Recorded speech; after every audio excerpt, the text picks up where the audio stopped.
Halo teman-teman semuanya, perkenalkan nama saya Anggun Devinta Darmawan dan hari ini saya akan mempresentasikan mengenai dampak isu global terhadap ekspor Indonesia ke Amerika Serikat serta strategi yang dapat diterapkan oleh perusahaan tersebut. Oke, jadi presentasi kali ini merupakan bagian dari mata kuliah Strategi Internasional dengan dosen pengampu Bapak Hafid Rifki Adiatna SSI MSI.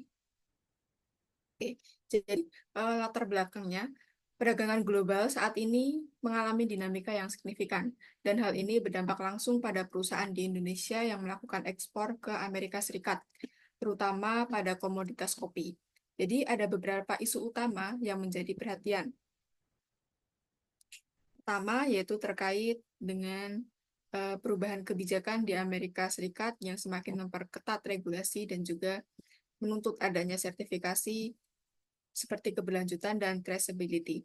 Lalu yang kedua ada ketegangan dagang antara Amerika Serikat dengan Cina yang akhirnya membuka peluang sekaligus menciptakan ketidakpastian baru bagi pasar global. Lalu yang ketiga ada krisis logistik global yang menyebabkan biaya pengiriman menjadi tinggi dan distribusi menjadi terhambat. Lalu eh, ada beberapa isu global utama yang akan kita bahas. Setelah kita bisa membahas lebih detail mengenai isu-isu global utama ini. Isu yang pertama adalah terkait regulasi dan juga sertifikasi baru. Di sini Amerika Serikat memperketat standar impornya dengan fokus utama pada sustainability, traceability, fair trade, dan juga non-deforestation. Lalu yang kedua, isunya merupakan ketegangan dagang antara Amerika Serikat dengan Cina, di mana kita melihat adanya tarif impor saling balas dan juga peningkatan ketidakpastian global. Yang terakhir, pasar global juga menghadapi krisis logistik yang ditandai dengan kenaikan biaya logistik dan juga rantai pasok yang belum efisien. Oke. Lalu, isu-isu global ini akhirnya membawa dampak yang signifikan terutama pada ekspor Indonesia. Kita melihat adanya peningkatan biaya logistik, persaingan global yang semakin ketat, dan standar regulasi yang semakin tinggi. Namun di sisi lain juga terdapat peluang pasar baru dari tren kopi organik dan fair trade, serta tantangan untuk melakukan digitalisasi rantai pasok dan juga akses sertifikasi global. Oke. Selanjutnya kita akan melakukan analisis pastel. Di sini untuk memahami konteks ini lebih dalam, kita dapat menggunakan analisis pastel ini. Kita bisa melihat dari sisi politikalnya bahwa adanya ketegangan dagang dan juga kebijakan protektif dari Amerika Serikat. Lalu dari sisi ekonomi, biaya logistik mengalami kenaikan dan permintaan pasar yang fluktuatif.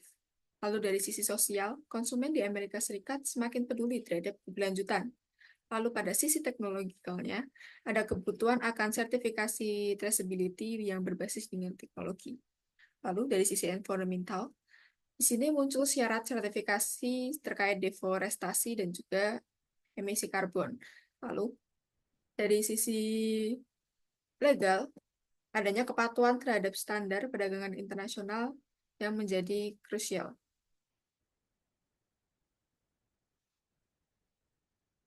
Oke, selanjutnya kita akan melakukan analisis SWOT. Di sini, kekuatan komoditas kopi terletak pada variasi kopi yang unik dan juga berkualitas, serta banyaknya petani yang telah menerapkan praktek ramah lingkungan. Tapi di sisi lain juga ada kelemahannya, bahwa kelemahan dari komoditas kopi kita ini adalah rantai pasok yang belum sepenuhnya terdigitalisasi dan juga minimnya akses petani yang terhadap sertifikasi internasional. Lalu, ada peluang di mana konsumen Amerika Serikat ini mulai beralih dari kopi Cina atau Vietnam dan tren green trade yang semakin menguat. Lalu ada juga ancaman seperti regulasi yang semakin ketat yang menjadi barrier to entry dan kenaikan ongkos logistik yang dapat menurunkan daya saing harga. Selanjutnya, untuk menghadapi tantangan dan juga manfaatkan peluang ini, perusahaan dapat menggunakan strategi internasional berupa ENSOF Matrix. Jadi, eh, met pertama, perusahaan dapat melakukan market penetration. Di sini Perusahaan dapat memperkuat branding kopi Indonesia di Amerika Serikat dengan sertifikasi berkelanjutan. Lalu, dengan yang kedua ada market development. Di sini melakukan diversifikasi ekspor ke negara lain seperti Eropa dan juga Timur Tengah untuk mengurangi ketergantungan terhadap Amerika Serikat. Dan yang ketiga ada product development. Di sini dengan mengembangkan varian kopi organik dan specialty coffee untuk memenuhi tren pasar premium. Lalu yang keempat ada diversification, yaitu mengintegrasikan produk kopi dengan nilai tambah seperti cold brew atau kapsul kopi ramah lingkungan. Oke, jadi sebagai kesimpulan, isu global saat ini membawa tantangan sekaligus peluang bagi eksportir Indonesia.